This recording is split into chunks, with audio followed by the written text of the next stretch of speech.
But tonight I won't let that out. Gonna make my head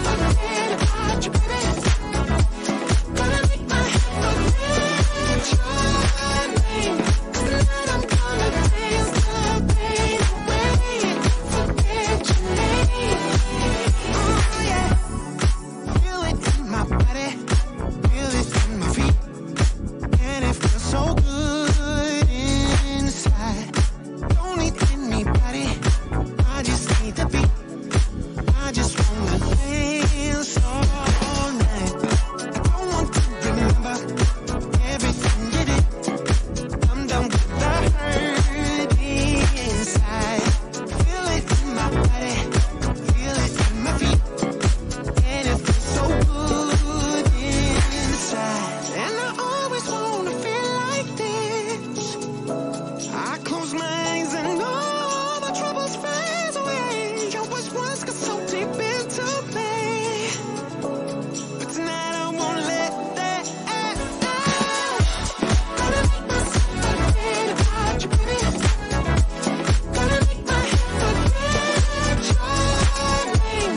'Cause tonight I'm gonna dance the pain away. Forget your name. Gonna make myself forget about you, baby.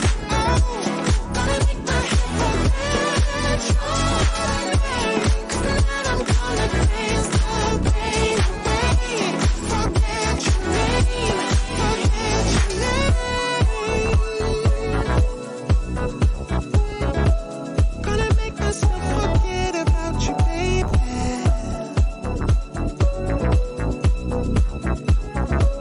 Gonna make my head forget about your name, yeah, yeah. Does your business have an e-commerce feature, or do you like it to have an e-commerce feature? And if you have one and you want it to stand out in business and you want it to be able to have a good and easy and comfortable customer experience, how can you accomplish that? Well, today in the Waist Up Wardrobe Studio, we're going to be talking about all of that. But you know the drill. You have to stick around to learn more. Welcome to Waist Up Wardrobe. I'm Christine Vartanian, an attorney turned personal style expert and image consultant. As the founder of Jade House of Style, I am passionate about unveiling the inner confidence of my clients by developing their personal style and dressing them for success. But is getting dressed up still important in our virtual world? Well, that's where my experience can help with what I call Waist Up Wardrobe. Waist Up Wardrobe is a podcast for all things you need to conduct an outstanding Zoom meeting. It's about how to dress for the camera, but it's not just about the clothes. It's about everything you need to know to show up on brand and professionally for the camera. Join me in the Waist Up Wardrobe Studio to discuss how to navigate this virtual world and dominate from behind the desk. Hello, Virtual Nation. It's great to have you here today. Thank you for joining us for yet another episode of Waist Up Wardrobe. We're thrilled that you're here. I just want to remind everybody that we are on so many platforms where you can catch us. We are always here on Facebook at 11:30 live Pacific Standard Time for you to get another show that is about entrepreneurship, about how you show up on camera, in your mindset, in the way you show up with your attire on camera and looking great and looking super professional. So I want to say thank you to Rick Moscoso, my super awesome producer, makes his entire production possible. I'm so fortunate to have him. He always peeks his head right here. Hey, Rick, there he is, popping his head. And I just want to say thank you for always making the show, be completely smooth sailing. And I also want to say that we are on iTunes, so you can catch us there. We are on multiple other platforms where you can catch us. We're on YouTube, where our episodes live evergreen. So you can catch any episode anytime. This is episode 148. So we've been doing this for a little bit now, and we're really thrilled that we get to do this. So before I keep on going. I don't want to keep rambling on, but I want to introduce our super cool guest today who's going to be talking to us about how to wow your customers with your e-commerce site. You want to be able to deliver a good experience to the customer in every area of your business. And if you have an e-commerce site, well, you want to make sure that it works seamlessly, that it stands out in the crowd and amongst the competition, and that your experience, the customer experience, is seamless. So, I would love to go ahead and introduce my expert today, who's an e-commerce expert. Matt Edmondson's he's an e-commerce expert, and he has a real passion for leadership. So he's also a mentor. He's a husband to dad, an entrepreneur, a podcaster, a pastor. So he's does a lot. And he has generated $75 million in sales and loves helping businesses succeed online. So that's what we're going to be talking about, all of that today. He's passionate about the customer centric experience and about company culture, which is kind of critical when you have an e-commerce site. You want that customer journey through the e-commerce site to be pretty seamless. And he's your go-to guy for all those e-commerce questions. So we're going to be talking a lot with him and digging deep and trying to pick his brain. Hi, Matt. How are you today? Yeah, very good. Thank you. How are you doing? Great to be here. I'm doing great. I'm excited that you're here and you're streaming from pretty far away, but I'm the one who has camera lag in this show. I don't know if anybody's noticing it out there, but there is a lag in my camera, and you are coming through crystal clear. Go figure. Anyway. Well, I wish I could tell you the reason why, but I'm not that clever. Well, we'll leave that stuff, the technical stuff, to Rick, but that's technology for you. In the show, we've learned to roll with the punches. So that's right. Yeah.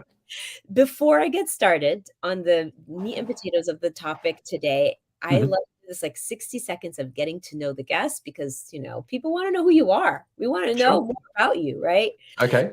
So I'm going to ask you this or that questions, and just whatever comes to mind. Okay. Great. Let's do it. Okay. Let's do it. If you had to choose woodworking or welding?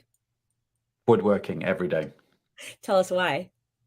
I have a woodwork shop down in my warehouse. So where we do our pick and pack for our e-com businesses, we moved to this warehouse 2 years ago. I sold one of my e-com businesses as a little treat. I built a little woodwork shop in the corner. It's like about 50 square meters. I don't know what that is in square feet. I'm really sorry. But it's this woodwork shop where I've got some really nice tools, and I probably spend a day a week at least in there. It's like my little hobby. So yeah, woodwork every day. Awesome. That's like 3 feet to a meter. So I think about 15 feet. Does that sound right? No,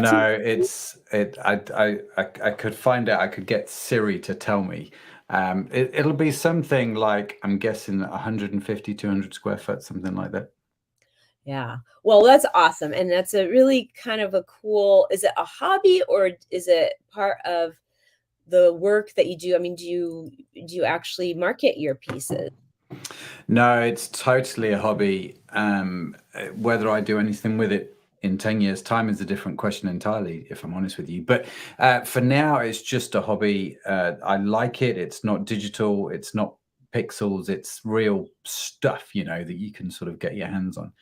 And so I just enjoy making furniture and all kinds of stuff. So I've done the odd commission here and there, but it's definitely not my business. E-commerce is a lot easier to run as a business than a joinery shop, that's for sure.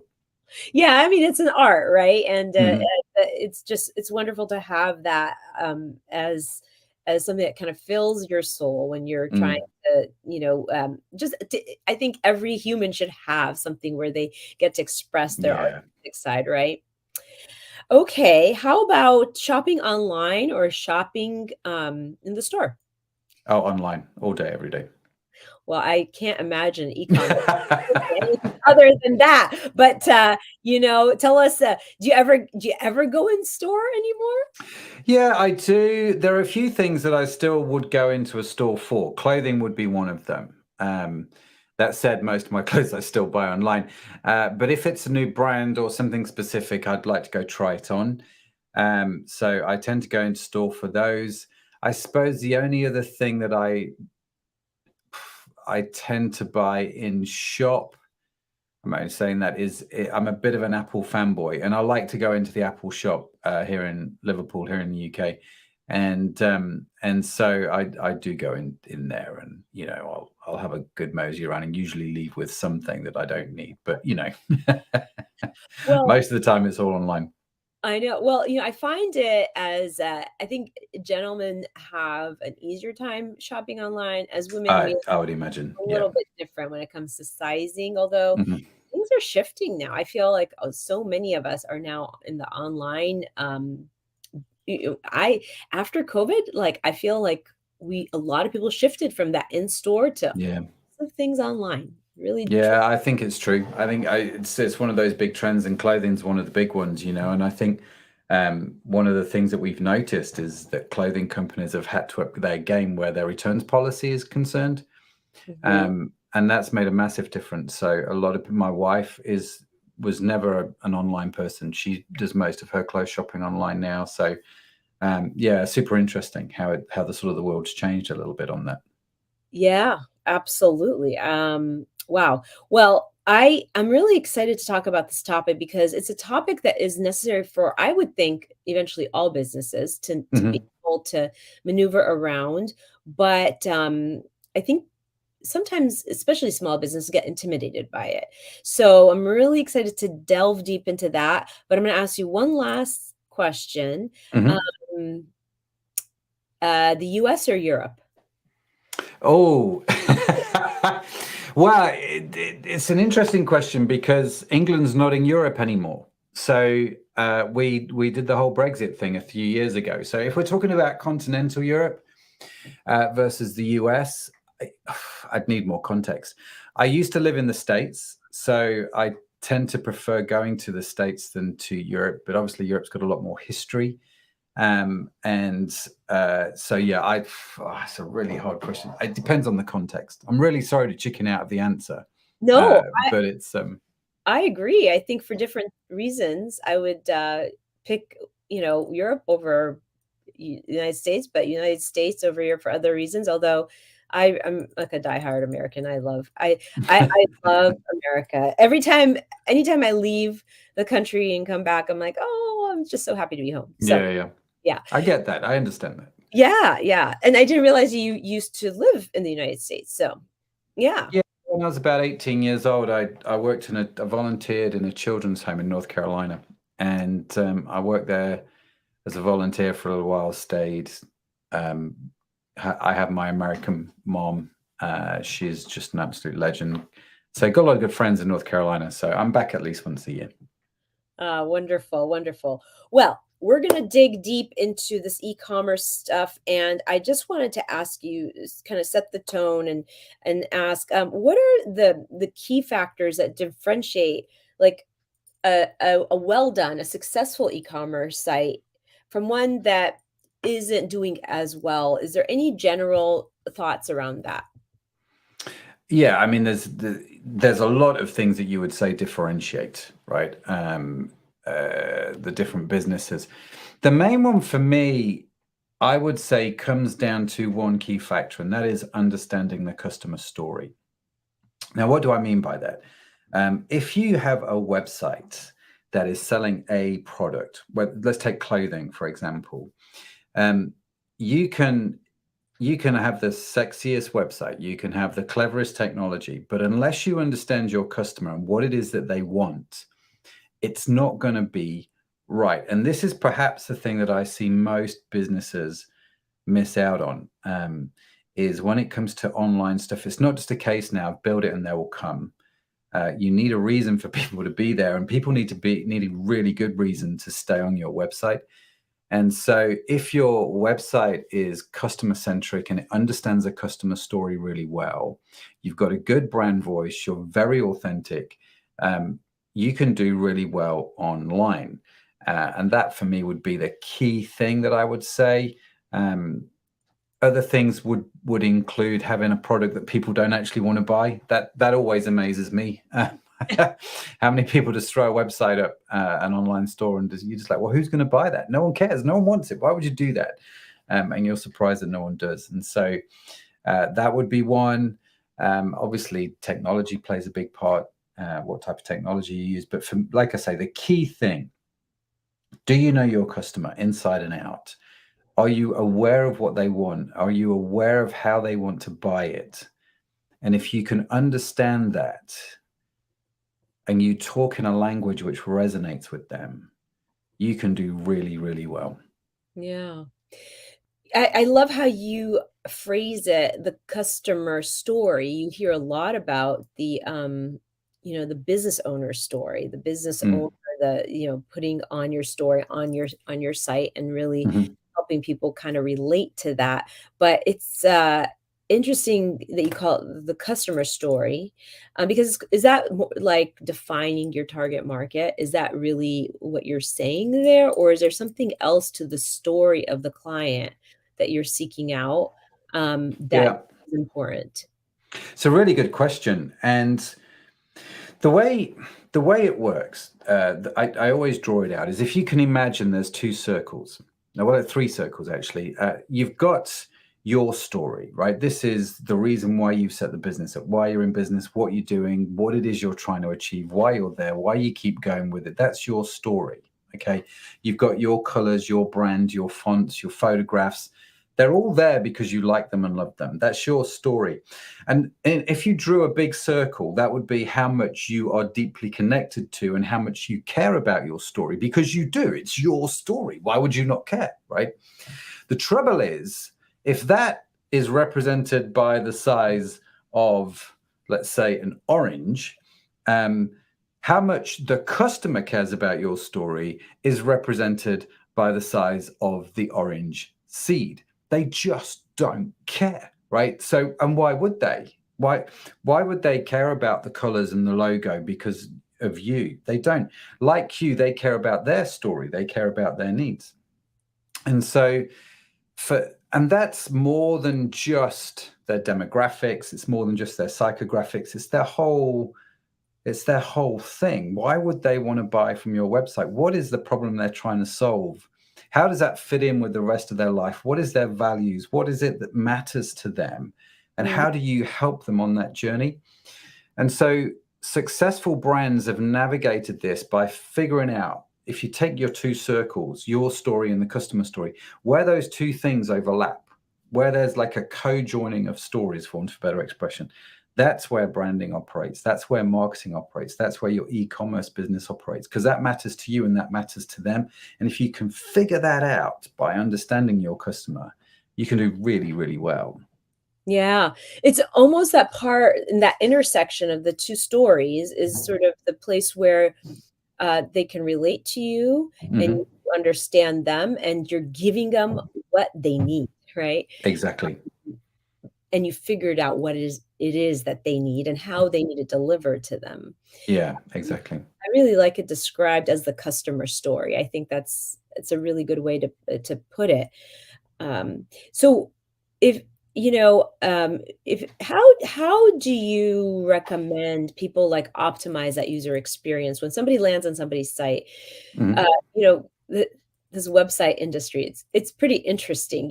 I remember my very first website that I built, I just wanted it to look beautiful because I am Mhm. in this aesthetic business, Mhm. but nobody was landing on it. Nobody came Mhm. to it. So the SEO comes into play. But also the ease with which to navigate through the the site, and especially if it's going to include e-commerce, how easy is it for the customer to engage and Yeah. complete the mission that they came to your site for and get what they want? So Mhm. are there any ways to optimize that experience? Yeah, they're very much so. I know it's an art and a science in its own right. Yeah. I think the first thing to think about is, I always ask this clients all the time, what is the purpose of your website? And it seems like a really odd question to ask, um, uh, especially if it's an e-commerce website, because your standard answer is, well, I want my website to sell product. That's its whole purpose. And you're like, are you sure that's its whole purpose? Because if you are, that's fine. But we need to make sure that if that's true, then this whole website needs to be geared around that.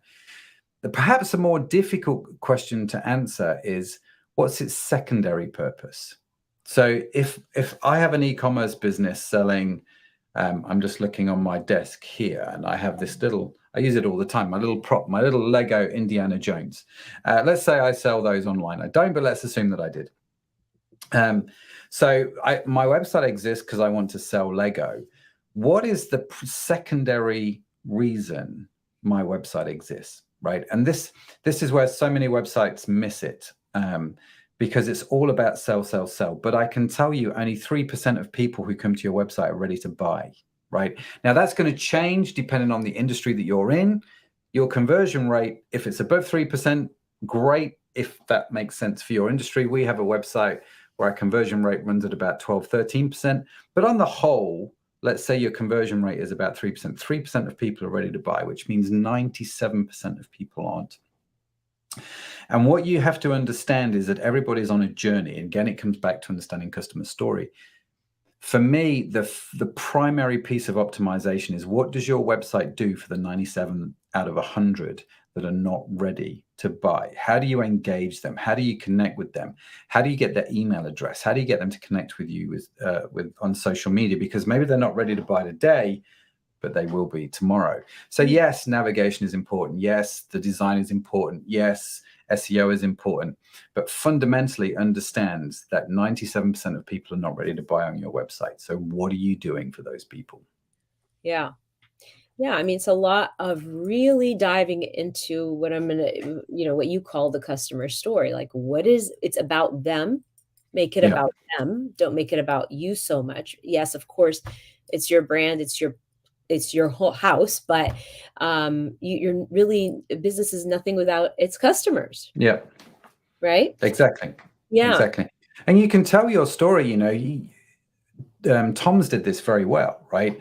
Patagonia does this very well. They tell you their story, their values, but they do it in a way that makes you as a consumer go, I want to connect in with that because they're talking my language. Do you see Yeah. what I mean? Yeah. So you can tell that story. Don't shy away from it because people want to know who you are. But do it in a way that resonates. Do it in a way that connects with the customer story. So brands like Patagonia, brands like Tom's, The White Company, all these sorts of companies have done that really, really well. So you not only become a customer, but you become a loyal customer. You stay for a while because you feel like that brand gets you, that they understand you. And then especially if I go to their websites and it's like, well, I'm not ready to buy, but they've drawn me in with this content, or I've now subscribed to them on YouTube, or I've given them my email address and they've given me something, as a result of doing that. Not in a tacky spin the wheel and get $10 off kind of a way, which if you have that on your website, please stop it. But in a way which is, I understand who the customer is. I understand that they're not ready to buy, but if they're here on this journey, this is going to be really helpful for them. I was on a website a couple months ago, and I wish I could remember the name of the website. I should have written it down. But the website sold houseplants. Okay, and I'm in my home studio. I call it affectionately the man cave. Right, this is where I sort of spend most of my time when I'm at home, and I wanted some houseplants for my man cave. It needed a bit of greenery. Now, if you know me, you will know me and houseplants were not a useful combination. I'm going to kill them, in essence is what's going to happen. And so I remember going to this website to look at houseplants. I wasn't ready to buy, but the website understood who I was. They're going, there's a lot of people coming to this website. They're paralyzed by choice because there's so much they don't know which one to get. Plus, most of them kill their houseplants. So there was a little thing which popped up and said, listen, subscribe to this 10 email series on how not to kill your houseplants. And I was like, that's me, and I signed up and they've been sending me emails and so on and so forth. And I thought it was a very clever way of engaging someone like me who wasn't ready to buy at that point in time, but they gave me information and I was in. I love that example. Because it's like you had one condition, like you would have been their their customer, but you had this one obstacle and hurdle you had to get over before you Mhm. can become a customer. And they knew to answer that and squash that objection before Mhm. so that you don't say no. Yeah, Yeah. exactly. They made it very easy for me to say yes. Even though my yes wasn't going to be right then, my yes was going to be in a few days' time.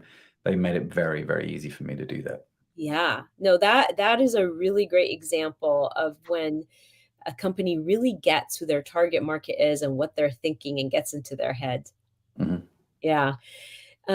So, if you were helping somebody with their e-commerce site, say they Mhm. already have one, and it's functioning, it could be functioning better. Are there like any key strategies you would tell them to implement other than the customer store and really trying to connect with that? Are there any other strategies that are effective when really trying to up level your e-commerce site? Yeah, one of the tips, and one of the things that we actually do. So when we do coaching with clients, we in effect do this work for them. But it's really, you don't need us to do it. It's very straightforward work. You in effect make a list of your top 10 competitors, Mm. and you go around their website and you buy the products. If you're selling the same, like if I was selling, Lego Indiana Jones, there's 20 other websites that I can think of that would sell that product. So I'm going to go on their website and I'm going to buy the Lego Indiana Jones from them. I'm going to record myself doing this, right? So if I'm doing it on the computer, I'm going to use something like Loom as a screen recording, or better yet, I'm going to do it on my mobile device, and you just use the inbuilt screen recording systems that are on those. And I'm going to talk. I'm going to verbalize what is going on in my head as I do this. So I'm going to go on that. Oh, I like those colors. Oh, that's a nice navigation's clever, or man alive, this search functionality is rubbish. What's that all about? And so I'm just sort of analyzing their website. How easy is it to find the product, et cetera, et cetera.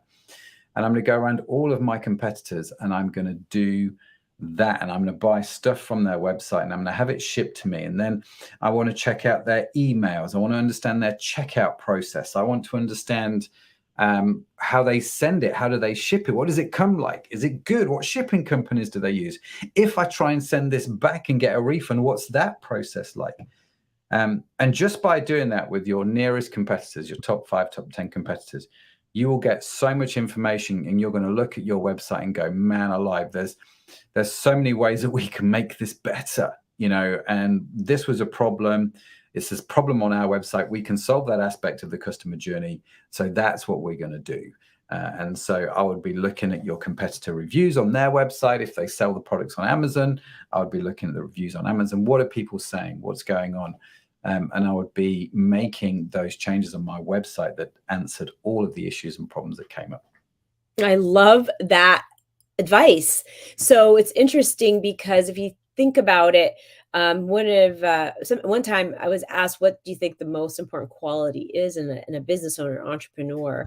And I feel like one thing that entrepreneurs have to have is kind of humility. They need to take the Mhm. ego out of things because Yeah, very you much always so. want to be able to listen to your customer, even if you don't like Mhm. what they're saying, right? You have to be able to take constructive criticism. You have to be able to put yourself out there. And this example, I think, is a, a prime example of how you have to put your ego to the side and look at what your competitors are doing and be able to Mhm. say, they're doing this really well and they're not doing this so Mhm. good. And then cherry picking from that is like, I know a lot of people that wouldn't do that only because they're like, no, they don't do it as good as us and they don't want to, we do it great, So I think that's a very, very Yeah. effective, it can be a very effective exercise. Yeah, it totally can. And we always learn something from it. We do it for our own websites. And to be honest with you, I don't just do it for ecom websites. So we have a podcast. I do it with my podcasting websites. If you're an agency, you look at the same things on the agency website.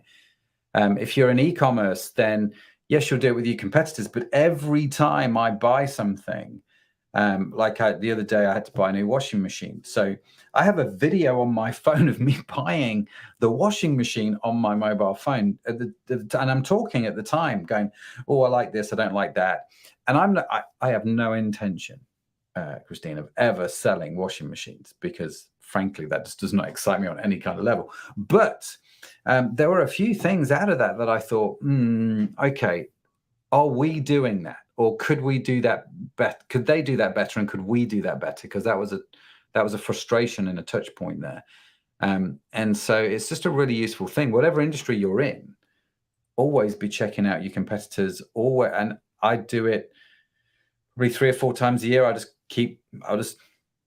Because everything's changing. It's not just a one-off thing. Do it 3 or 4 times. Again, depending on your industry, of course. But yeah, whenever you're buying something online, don't just do it with your competitors. Do it with, we're all buying stuff online all day, every day anyway. So, you can have a lot of videos, a lot of learning that you can then use. Yeah, and you say you have no intention of ever buying a wash machine, but there's a blueprint of how to do e-commerce well, right? Mm-hmm. And so you're learning the features that you can adapt to your own business, because basically the blueprint of business, there's a blueprint, right? There's things that we all can do, similarities in the concept, but then we adapt it to our own businesses. So exactly. I think that's really good advice. I love that example. I'm going to do that, because I think that's a really great, a really great exercise in research and development, to be able to really give the customer your best. So, are there any? So now there's all this AI, right? We have so much. Our AI world, it's really shifting everything that we're doing. And I'm just curious, are any of these technologies, these emerging technologies, whether it's AI or not, how is that, how are these trends going to be, show up in e-commerce, or are they? Yeah, I mean, they're already there. I mean, Amazon have been pioneering AI for a long time. What you see on the Amazon website is not accidental. Everything on that page there's an algorithm somewhere figuring out what they should show you on that page to maximize, how you buy from their website. So I was talking about this actually because at the time of recording, it's what time is it now? It's like 8 p.m. here. So we've just had dinner, and there's a guy who came around for dinner who's doing a computer software degree, and he's doing his whole dissertation is on AI.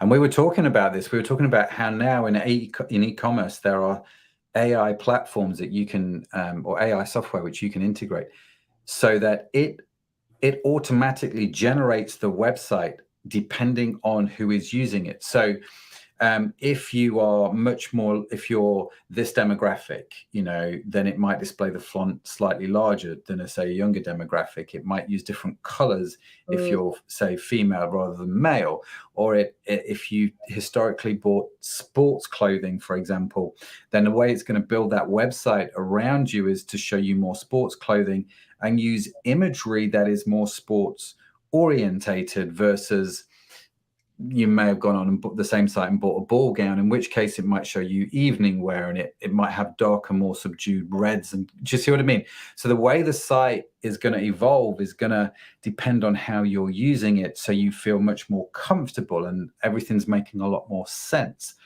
And so AI is getting very, very clever at analyzing data and making rapid decisions like that, and generating content on the fly that in effect, what AI is trying to do, going back to my first point, is trying to understand the customer story, and it's trying to create this web experience that is very, very tailored on the fly, rather than just saying we have 3 or 4 different types of customer persona. Let's make sure everything fits that. AI is going, we could have 1 million customer personas, and we don't care, because everything's going to be tailored to that customer. And it's having some rapid impact. The good news is that kind of technology is actually available for a lot of people now. Yeah, it's not expensive. And that's like the data analytics, and kind of, is that like, because my next question was like, how can we use data analytics to actually personalize the experience for the client? And I feel like you've touched on that with some of these categories that the AI is helping put people in. Anything else when it comes to analytics and how you can personalize the experience for the client? Yeah, the obvious one for me is, and again, always amazed how many people miss this, right? So Let's say you have a best-selling product, right? So I'm going to reach over here and I'm going to grab this. So this is on one of our websites. We have this product here, which is Vegetology's omega-3 capsules. Okay, now they're vegan certified, so they're algal oil. So a really interesting story around this that we've connected with the customer story, and this is by far our best-selling product. It is no coincidence that when you go on that webpage or when you buy that product, we try and sell you something called the multivit, because we know that most people that buy the omega-3, if they buy a certain quantity, will buy the multivit with it. And we can look at the data and we can analyze that and go, right, let's do that. So we show you that particular product. Now, we also understand if you come into our website and buy, say, the vitamin D, then you're much more likely to buy another product, which is, you know, something different. And so we're going to show you that. Now, I don't need AI to work all that out for me. That's just common sense because I can see what's going in the orders. So you can use data that way. And I think that's one of the key things that I would be doing with data. Understanding product bundles, what works, what sells. Understanding the website navigation in terms of what's the data telling me about the navigation. So if I have a hot product, for example, like that omega-3, that is going to be super easy to find on my homepage, for example. You're not going to have to drill deep into the navigation to find it. The other place that I would use data that very few people seem to think about is in the warehouse. So if you're doing your own fulfillment, your own distribution, I remember doing a project in New Zealand with a client, great guy, a great company. And I spent 2 days just walking around his warehouse, watching people pick and pack products. And after 2 days, I came to him and said, listen, I can save you $1 million a year. $1 million a year just by changing. And this wasn't a big company doing a lot of business, but it's like they didn't understand the data. In other words, certain products sold together and they were the popular products. So you put those near the pick and pack station and you put them near each other. So I've in effect reduced the amount of time it takes to pick and pack a parcel. And the ones that don't sell, they're the ones that you have to walk far for. So you can use heat maps to sort of change your warehouse location. Using scanners on his warehouse to make sure an order's correct before it goes out, because they were sending out so many incorrect orders. I remember when we moved our warehouse the first time for our beauty company, I had the accountant run the figures and we were losing thousands every month because we were sending out incorrect orders. Well, to put a scan system in cost hundreds, not thousands. You know, we could even, the tech guys wrote the code within half an hour. It was just like, why have we not done this before? Because we'd not looked at the data. And so we made hundreds of thousands of pounds that year by doing nothing other than sending the right orders out. Well, that came from data analytics. Yeah. Wow, that's some really good juice here. to like, these nuggets are really, really good. And it sounds like you had so many tools that you use to help with the analytics, the heat maps and all the stuff that you're talking about are very interesting. And I really have never heard about that before, maybe because I just haven't been exposed enough to the work that you do, but it's very interesting. Is there are there a lot of security measures that need to be put in place when dealing with e-commerce? I mean, I'm sure there are, but can you tell us a little bit about the security piece? Yeah, and this is one of the big things, isn't it, with online retail? Like, how secure is it? How secure are the client's details? And so we outsource on all our e-commerce websites. We outsource the payment. So we use a payment provider. We use Braintree. You can use Stripe. You can use all kinds of companies like that, because there is all kinds of compliance. So if I'm taking a credit card number on my website, there are all kinds of compliance laws I have to think about for security reasons. And so we don't take the credit card details. Now, what do I mean by that? Because it looks like if you go onto our website, you're putting your credit card details on my website. You're going to go, Matt, you're lying to me. And I'm like, I'm genuinely not. Because what happens is we put a little bit of code on that website that's a letterbox, if you like. So on that particular section, you're looking at somebody else's website, the bank's website. So then they take care of all that compliance. I would say 90% of e-commerce websites are fairly compliant around payment provision. The other big one where people really struggle with at the moment is around signups, what you can do and can't do with people's email addresses. In Europe, we have the GDPR, you've got the California rules about email. There's a lot going on that you have to think about. What can I do with SMS? So what can I do with client data that I do have? That obviously has to be secure. That's got to be treated carefully. Data breaches have got to be taken seriously. It doesn't have to be onerous at all.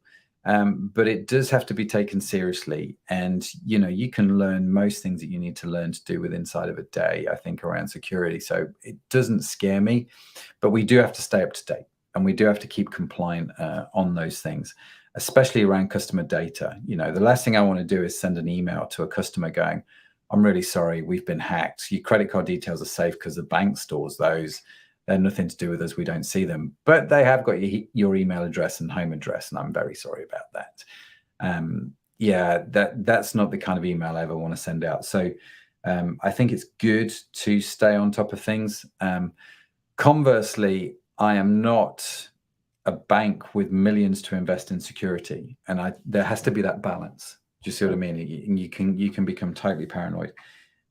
So I think we like to use the phrase common sense a lot in England. Are you using common sense? And it seems oftentimes that sense is not that common. But yes, that's the question. Yeah, no, everything you said. Yes, that's all good. It really resonates and hits home.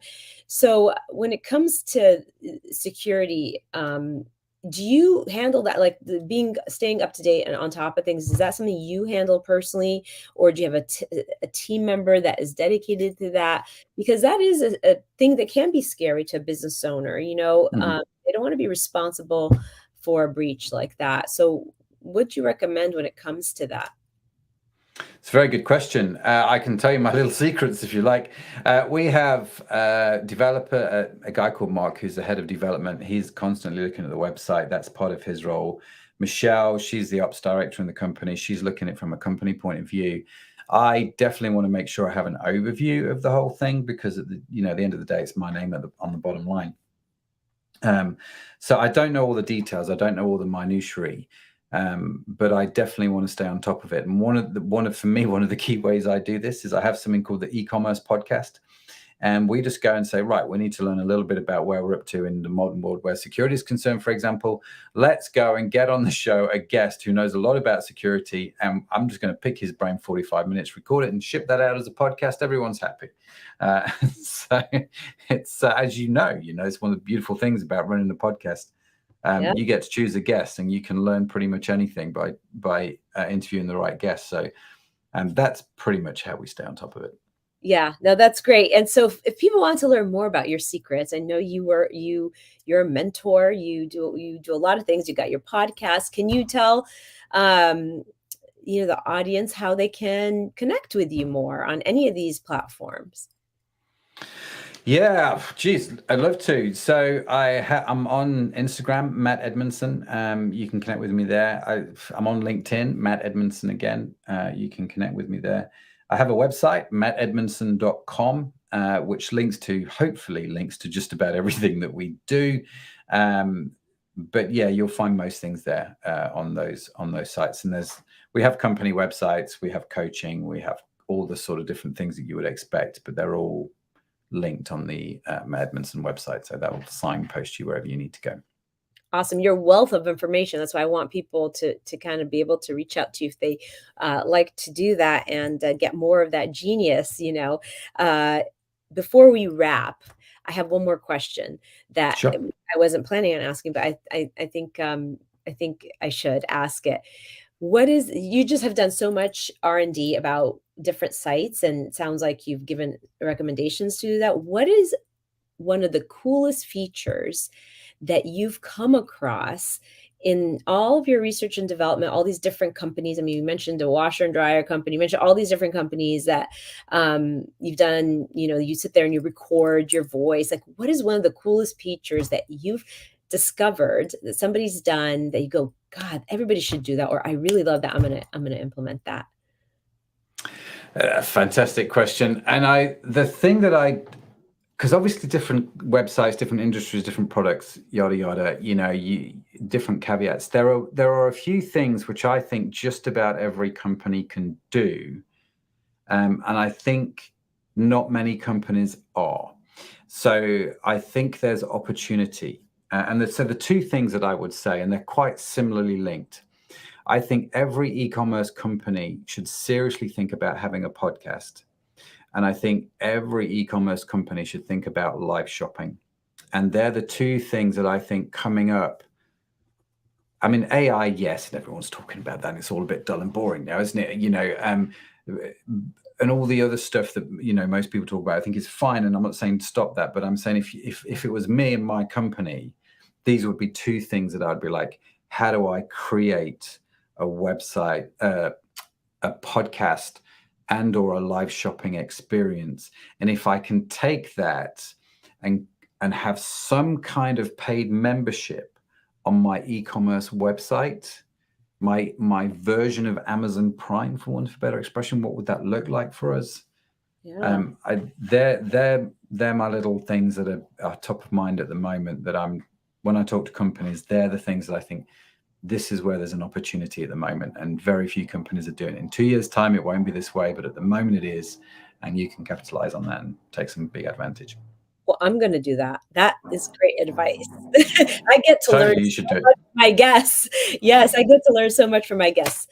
Matt, this has been so incredible. I know you so generously offered a freemium that if somebody put in the hashtag eCommerce and shine, hashtag eCommerce and shine, that you had something to offer them. Yeah, so if you're wanting to get involved a bit more in e-commerce, we have something called e-commerce cohorts, which is our monthly membership group. And in there we do live workshops, live Q&As, all kinds of stuff that help in the world of e-commerce. And so happy to give away a membership to someone who wants to win a membership. Come join the cohort. Be great to see you in there. And it's always great to meet the competition winners. So come and join us in that. It'd be fantastic. Awesome. Thank you for that. We really appreciate it. Let's wrap up with the number one takeaway from today's show. In your opinion, if somebody was listening to the show and they're like, oh, that was so much information, what's the one thing you'd want them to remember? The one thing about e-commerce is it comes down to an ancient piece of advice, which is going to stand you in good stead. And it's simply this: treat people the way you want to be treated. And what do I mean by that? This again comes down to understanding the customer story. So many times people are trying to do things on e-commerce websites, like take clothing, for example. You'd be like, well, if they buy it, let's make it difficult for them to return because returns are a problem. I'm like, no, that's not the way you would want to be treated. If you were going to buy something like an item of clothing, you would be blown away by something that was easy to return. I returned some clothes last week. I was totally bowled over by the way the company did it. I'd not seen it done like that before. And I was like, that's genius. And so treat people like you would want to be treated. If you could go to your website and be totally bowled over by the service, by the products, by the way you sell, the way you talk, the way you communicate, everything, you will win in e-commerce. Yeah. So the golden rule rules. The golden rule rules, always. Yeah, totally. Yeah, and everything. For thousands of years. It's just treat people with the respect you want to be treated with. It's a remarkably simple piece of advice, and yet it seems to work quite well. Yeah, it does. Anyway, that's great. That's great advice. And I always say, just as a little piggyback on what you just said, is that I feel like a great business, the sign of a great business is when and how they serve you when you have a problem, not just when they're trying to engage you and sell you something, right? When you're trying to, convert a client, you're on your best behavior, and they pay you, but then how would you actually respond to them when they're having a little bit of a challenge in the process? That's the mark of a great service and great company. So tell us one or two tips that we can really leave the show with today. One or two tips about e-commerce. Be the face of your brand would be one of my extra tips here. This is how you compete with Amazon. You know, one of the most common questions I get asked is, you know, should I set up a website selling Lego Indiana Jones or whatever the heck it is, because Amazon sell it and I can't compete with Amazon? And you're like, from a commodity point of view, you can't. They are a brilliant commodity website. They have incredible technology, and you are not going to win that battle. Where you're going to win that battle is with your personal story, your personal anecdotes, your face, your values, you know, that whole authentic you told in a way that resonates with your customer. That's where you're going to win that battle. So you can go to Amazon, you can buy vegan omega-3, and you genuinely can. I can argue about why it's not as good as mine, but I, you know, it's there, right? But if you go onto our website, you will see stuff on there that we have, like a little fish counter.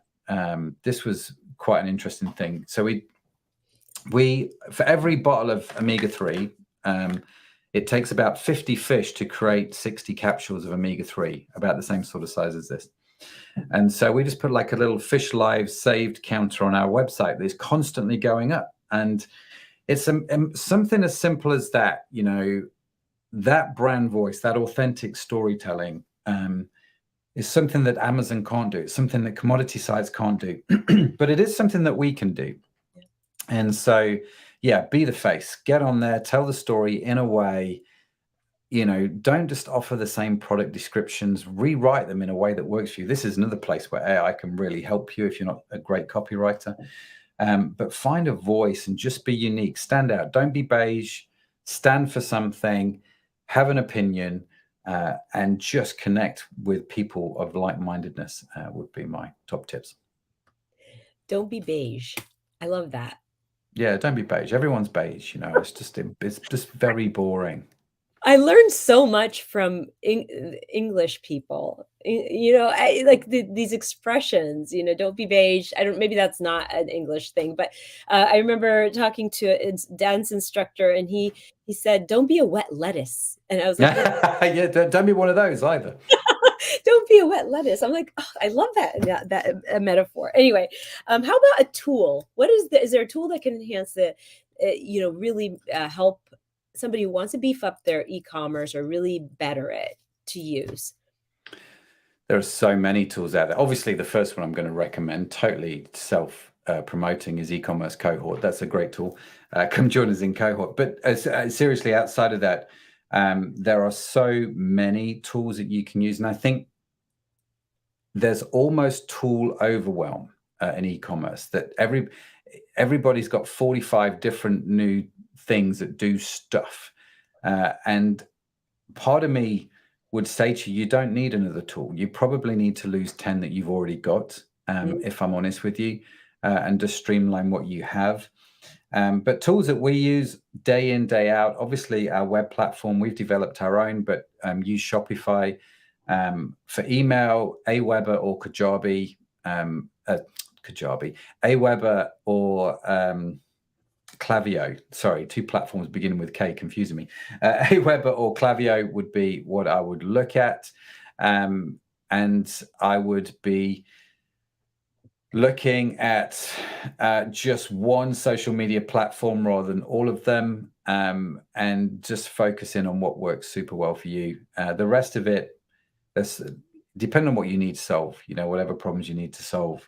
There are so many good tools out there. And if you've got a particular problem, you're like, what's the best tool for this? Just reach out and I'll quite happily point you in the right direction. That's great. And finally, an action item. Let's put people right into action with them kind of going to check out their e-commerce site. I mean, it could be just doing the R&D that you recommended earlier on in the show. Yeah, totally. That would be my exactly what I would say. Start videoing every website you buy from. If you're an e-commerce, make it every time you buy, it's a research tool. A lady called me. She's starting an e-commerce business. She's doing an online course. Her business is called Butterbean. Give her a shout out. She's a lovely lady. And she has this course about hypnobirthing. And I didn't know what that meant or what that said, but she's like, how do I do this better? And all we did was on a Zoom call, I had my screen, with her website and her competitor's website. And that's exactly what I did, right? I just went through the websites and we talked about them. And so that's what you should be doing, just going through your competitors' websites and just recording everything you're doing online. Yeah. Well, is it Betterbean or Butterbean? Butterbean, her Butter. company was called. Yeah. But so if you're pregnant, go check it out. I don't know how good a course is because I've never been pregnant. I've never even watched a course. I'm assuming it's good. But she was lovely. So yeah, Butterbean.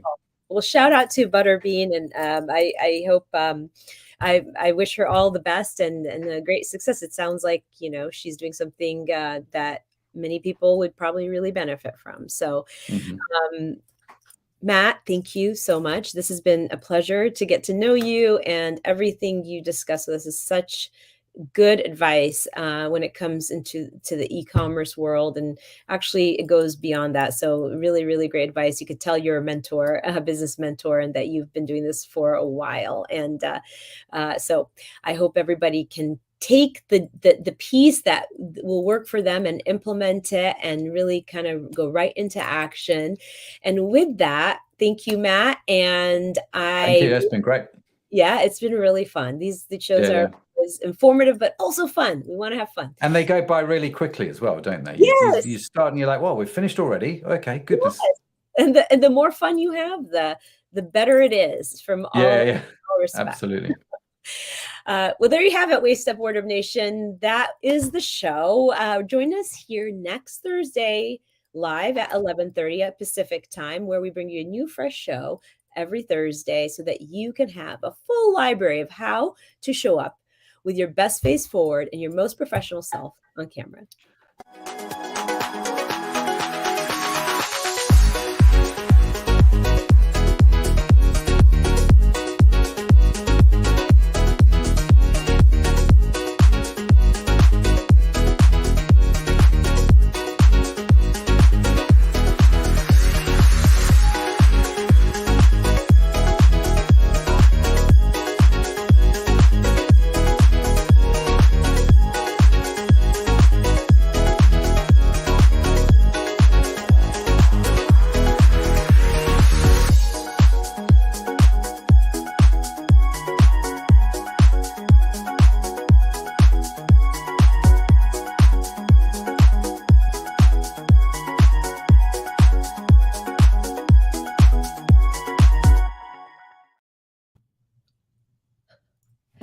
Wow. Well, that was really, really great, really informative. I really enjoyed our conversation because I learned a lot too.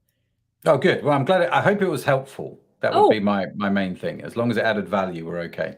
Oh my gosh. Yes, of course. Rick, what did you think? No, I thought it was great. It was really, really good. I mean, very easy to digest and a good reminder for the things that we should be doing. At least good reminder for me because I tend to forget a couple of details that'll help me along. So thanks for the reminder. It was great. Yeah. No worries. So I wanted to just tell you there's a couple things. One of the things that this is off the topic of e-commerce, but I just wanted to give you a personal shout out, Matt, because you did this so well on the show, the seeding of your product and your service. Like that's something, we try and really do as business owners or on somebody's show or like in on stage or something. But you told us about the vitamins and you told us about the podcast and you told us about the e-commerce cohort, and I love it. It was amazing, but I love how you actually seeded it. I learned from that. So I'm going to be making notes on that. You do that intentionally? Like, is that something you do intentionally or it's just it's I've done however many, it's got to be approaching 1,000 podcast episodes. I've got to have interviewed more people than I know what to do with. And I think you pick up when people do it. What you don't mind when people do it well. It's the salespeople that come on so I try very hard to avoid that. Yes. There's this happy fine line, and it seems to work. The only reason I notice is because I work on that. It's not, I think you did it beautifully with seamlessly. I just was like, oh, some of those things, like I need to start implementing better. So it was wonderful. So here's the thing. I'd love to connect on social media. If you're on Instagram, I think you said you were on Instagram. You gave us your. Yes, I am. Yeah.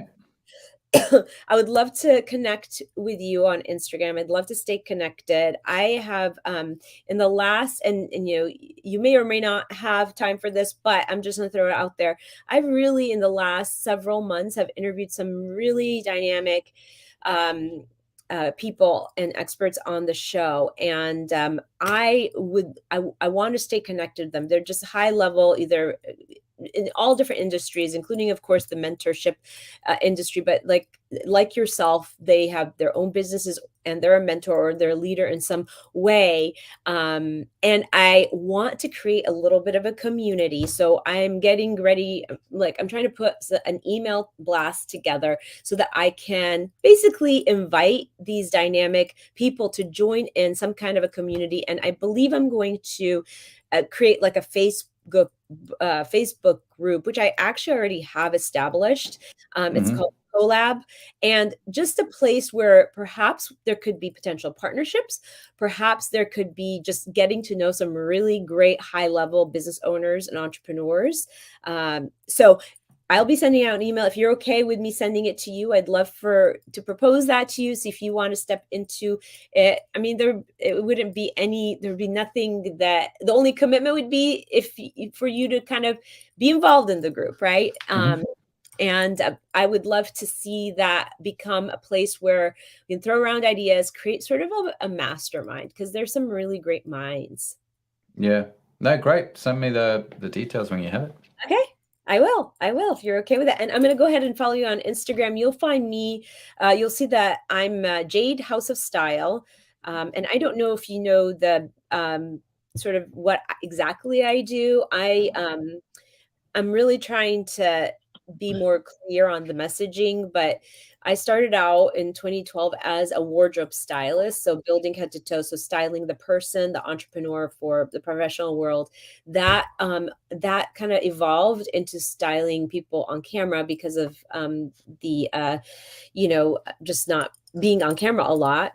And then I now build studios. I design full studios for my clients, including backdrops, but full studios, because a lot of interview people or they're on camera creating courses or they're doing different things on video. And now that's also translated into home design. So I have got like this project in Florida that is a pretty much nuts to bolts, designing the whole thing. So it's about wardrobing everything and styling everything to be on brand. So it's really a brand styling business. So yeah, Wow, that sounds amazing. sounds fun. It's pretty cool. It's pretty cool because it is something I built from the ground up out of nothing. And that is really cool. So anyway, it was a pleasure to have you. And I'll be in touch and I'll connect with you on Instagram. And I know Rick will probably send a follow-up email with the link to the show, right, Rick? Or I don't know, you already did that. No, I already did. Okay. Yeah. Great. I pre-sent where it's going to live. And then just send me, if there's someone that's written in with their hashtag or whatever that wants, that's going to get the access to the cohort, to send me their details or email me an introduction or whatever, and I'll get that sorted out. I absolutely will. Definitely. All right. Fantastic. Well, lovely to meet you guys. Yes, you too, Matt. All right. Enjoy the rest of your day. And no doubt we'll speak soon. And you have a good night because you're on the other side of the world. Well, yeah, it's 8:30 now, and so I'm just going to jump on a call with someone in New Zealand. So, yeah, and then I'll finish. Yeah. All right. Bye. Awesome. All right. Have a good evening. Good to meet you guys. All right. Bless you. Bye. Thank you. Bye. All right. Bye. Okay. You're going to have to reboot if you want to. Yeah. You're going to have to reboot if you want to do the speedy recap. Yes, I know. And I ended up going on a hotspot because I tried going off of Wi-Fi and that didn't work. And I did my hotspot and that's where I'm at right now. But I will reboot. I rebooted before the show, but I don't know. Oh, you did? Okay. Yeah, I don't think I can hear the there? Little or are you ping. frozen? I can hear the little ping once in a while. I think you're like frozen, you're on Rick. Wi-Fi. Huh?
Okay. God, that's so weird. I didn't do anything. I didn't reboot.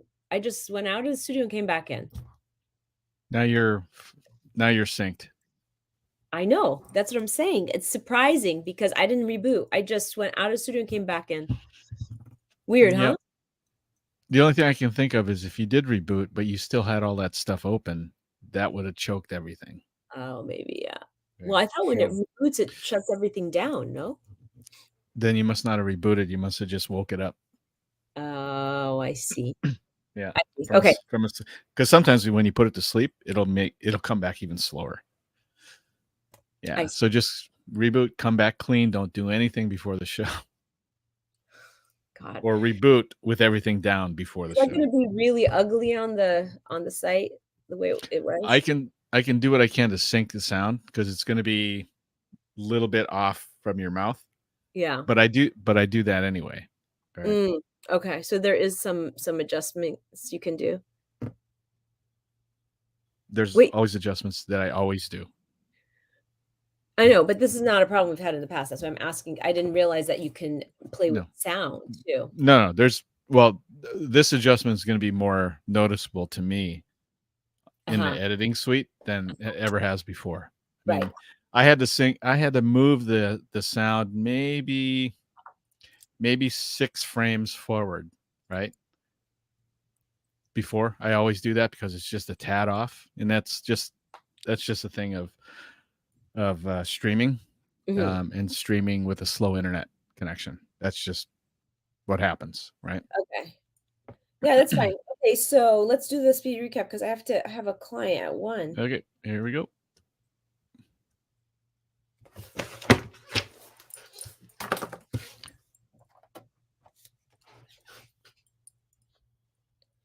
Okay. I'm going to mute Ann when you're ready. Okay.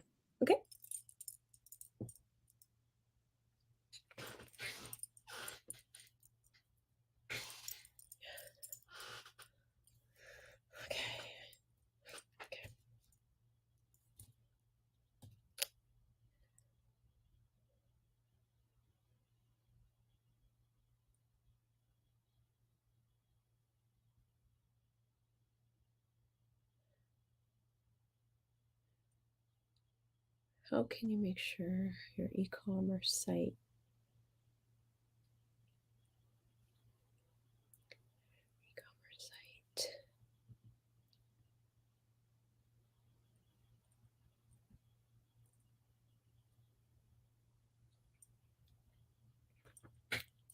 Does your business have an e-commerce feature? How do you make sure if it does have an e-commerce feature for that it stands out so that your customer can have the best customer experience while on your site? Should I do it again? No, I thought that was okay. Unless you feel like you want to do it again. It's up to you. I'm gonna try again. If it's better Okay. or not, then okay.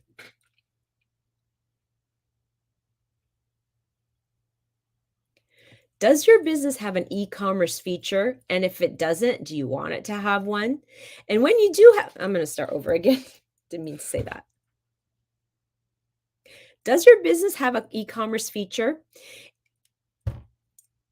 Never mind. We'll just stick with the first one. How's that? It sounds good to me. Stick with Okay. All right.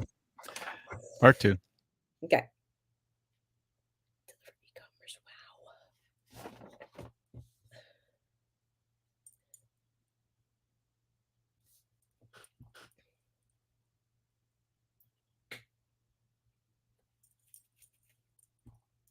In episode 148 of Waist Up Wardrobe,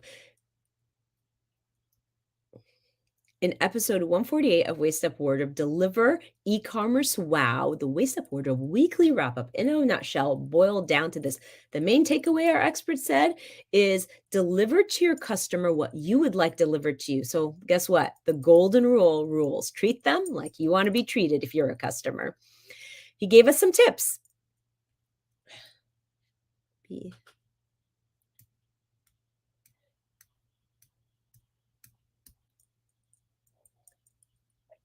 He gave us some tips. Be the face of your brand. Let your customers know who you are, how you do things, and what they're going to get when they work with you. In other words, he said, don't be beige, don't be boring.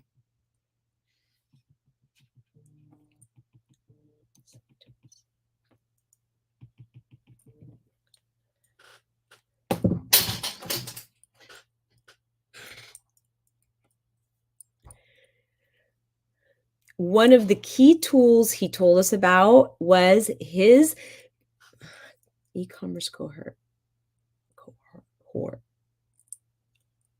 One of the key tools he let us in on, one of the key tools he recommended was the e-commerce cohort, which is his membership club that talks about how to do e-commerce, all the tips and tricks, and he actually has invited anybody that wants to join it to, maybe not, let me start over again. Okay. And the tool that Matt Admonson gave us was the e-commerce cohort. It's his membership community that really helps people get really good with their e-commerce sites. Okay. What? I was just saying, okay. All right. Action. Okay. Yeah. And finally, action item, which was my favorite tip that we got throughout the show. And that is do your R&D, do your research and development as a person who, okay. And finally, action item. One of my favorite tips that he gave is do your research and development and do it by this way. Okay. Do this again. And finally, action item.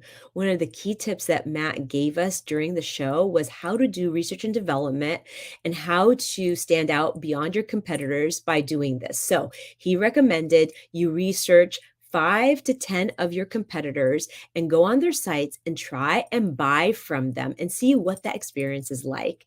You'll learn a lot from your competitors, and then you'll get to go implement it even better on your very own site. Good? Good. All right. Good.